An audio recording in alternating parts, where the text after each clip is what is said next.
الحمد لله رب العالمين وأشهد أن لا إله إلا الله وحده لا شريك له ولي الصالحين وأشهد أن سيدنا ونبينا محمدا عبد الله ورسوله الصادق الأمين اللهم صل وسلم وبارك على سيدنا محمد وعلى آله وصحبه ومن تبعهم بإحسان إلى يوم الدين اللهم علمنا ما ينفعنا وانفعنا بما علمتنا وزدنا علما وتقى. Para jemaah sekalian yang dimuliakan Allah Subhanahu wa taala,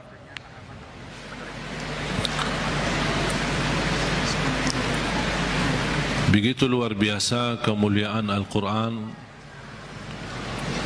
untuk kita. Kita terpilih menjadi umat Nabi Muhammad sallallahu alaihi wasallam, menjadi ummatul Quran. Quran yang abadi, Quran yang suci. Dijamin tidak ada celah di dalamnya, tidak ada kesalahan, tidak ada kebatilan. Bahkan dalam lindungan Allah Subhanahu wa taala, dari bentuk makna, arti, isinya, tulisannya, halam-halamannya, dan semua dilindungi oleh Allah Subhanahu wa taala. Sebagaimana janji Allah, inna nahnu nazzalna dzikra wa inna lahu lahafizun. Kami telah menurunkan Al-Quran dan kamilah yang menjaganya.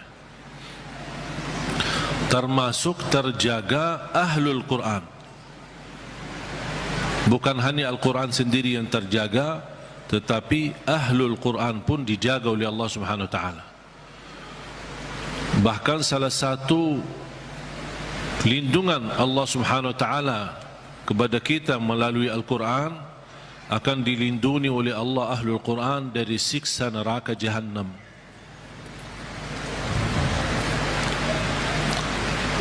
Artinya, kalau ada seorang ahlul Quran tapi masih berlaku dosa maksiat, dan seandainya dihukum oleh Allah untuk masuk neraka sementara, untuk disucikan dan membersihkan dari dosa dan maksiat, neraka pun tidak akan mampu menghanguskan kulitnya dan tidak akan mampu membakar hatinya, karena isinya Al-Quran.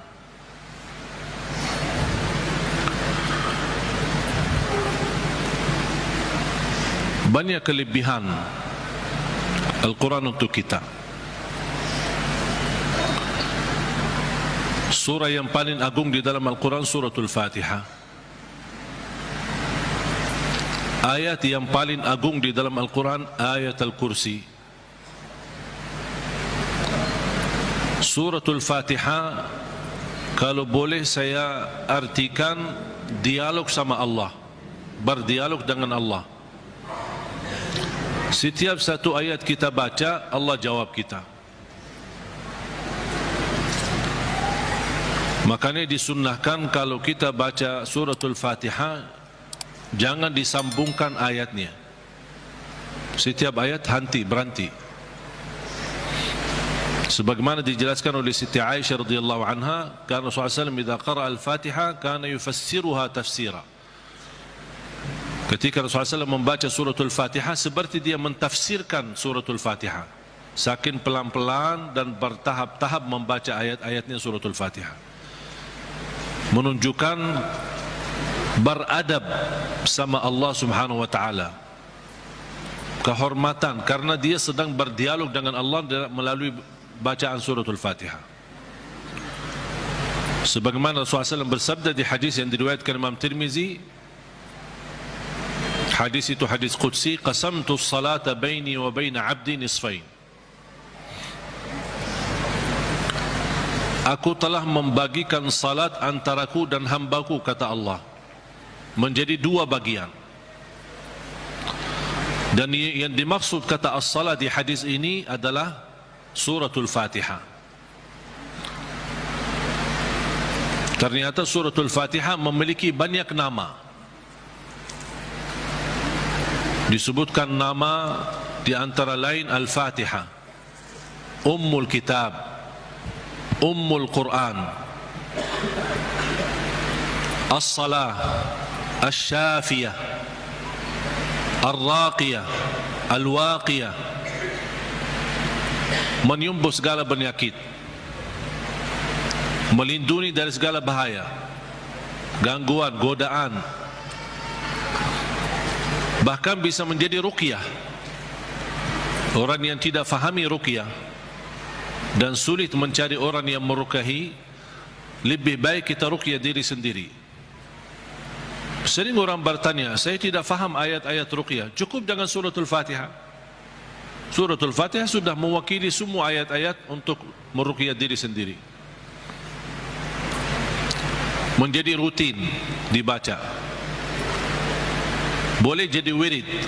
Setiap hari kita baca Al-Fatihah 10 kali, 20 kali, 100 kali, semampu kita. Jadi wirid. Keberkahannya luar biasa. Boleh menjadi doa dalam air minum kita. Setiap mau minum air dalam botol atau gelas, kita baca Al-Fatihah, tiup di dalam air, kemudian minum.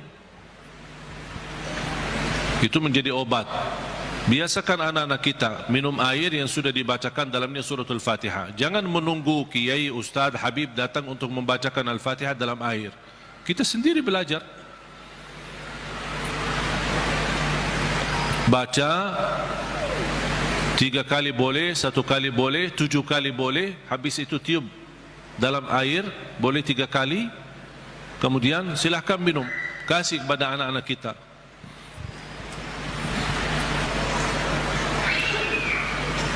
Al-Fatihah sebagai obat menyembuhkan penyakit kita. Ada yang merasa gesak di hati, merasa stres kepalanya, boleh taruh tangan yang kanan di atas kepala dan baca Al-Fatihah. Di atas dada kita baca Al-Fatihah. Itu sungguh subhanallah. Al-Quran sebenarnya seluruh Al-Quran, seluruh isi Al-Quran itu obat. Qul huwa lilladzina amanu hudan wa shifa. Sungguh Al-Quran itu petunjuk dan obat, menyembuhkan penyakit bagi orang-orang yang beriman.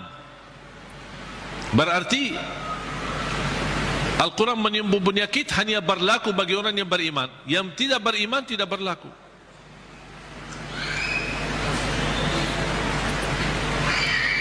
Dan banyak hadis yang menunjukkan Al-Fatihah itu sebagai ruqyah.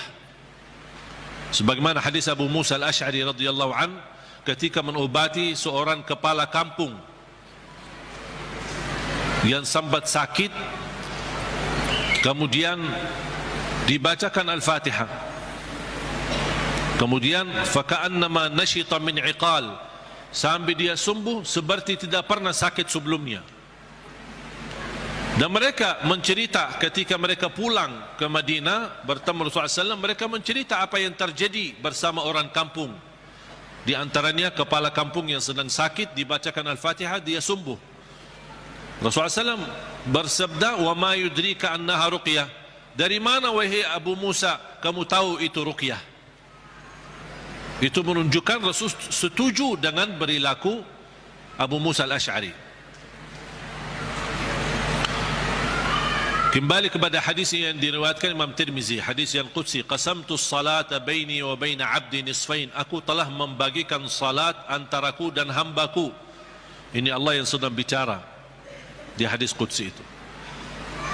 Berarti salah satu nama suratul Fatihah As-Salah namanya. Kenapa dinamakan As-Salah? Karena tidak sah salat kita tanpa suratul Fatihah. Qasamtu salata baini wa baina abdi nisfain. Aku telah membagikan salat itu antaraku dan hambaku 2 bagian. Fa idza qara'a abdi alhamdulillahi rabbil alamin qala Allah hamadani abdi. Ketika hamba berkata alhamdulillahi rabbil alamin qala Allah, Allah jawab. Cuba bayangkan jemaah sekalian, setiap satu ayat dari suratul Fatihah kita baca, Allah jawab kita. Makanya layaknya adab yang sempurna, jangan sambungkan suratul Fatihah. Allah jawab, kita hayati jawaban Allah